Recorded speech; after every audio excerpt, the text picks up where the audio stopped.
বিধানসভা নির্বাচনের আগে ফের একবার এনআরসি এবং নাগরিকত্ব ইস্যু নিয়ে কোচবিহারের দিনহাটা থেকে গর্জে উঠলেন মুখ্যমন্ত্রী মমতা বন্দ্যোপাধ্যায়। তার স্পষ্ট অভিযোগ, মতুয়া থেকে শুরু করে রাজবংশী প্রান্তিক মানুষদের ভুল বুঝিয়ে নাগরিকত্ব কেড়ে নেওয়ার চক্রান্ত করছে বিজেপি। সরাসরি কেন্দ্রীয় স্বরাষ্ট্রমন্ত্রী অমিত শাহকে নিশানা করে মমতা বন্দ্যোপাধ্যায় জানান, বাংলা থেকে কাউকে তাড়ানো যাবে না। দিনহাটা বিধানসভা তৃণমূল কংগ্রেসের প্রার্থী উদয়ন গুহ এবং সিতাই বিধানসভা কেন্দ্রের প্রার্থী সঙ্গীতা বসুনিয়ার সমর্থনে নির্বাচনী জনসভা। সভামঞ্চের পাশেই অস্থায়ী হেলিপ্যাডে নেমে তিনি সভা করেন।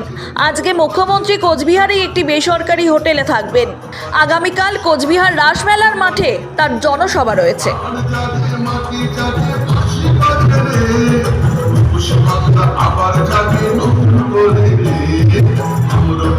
জয় বাংলা জয় বাংলা রে, হাম সবাজে মাতল বাজে।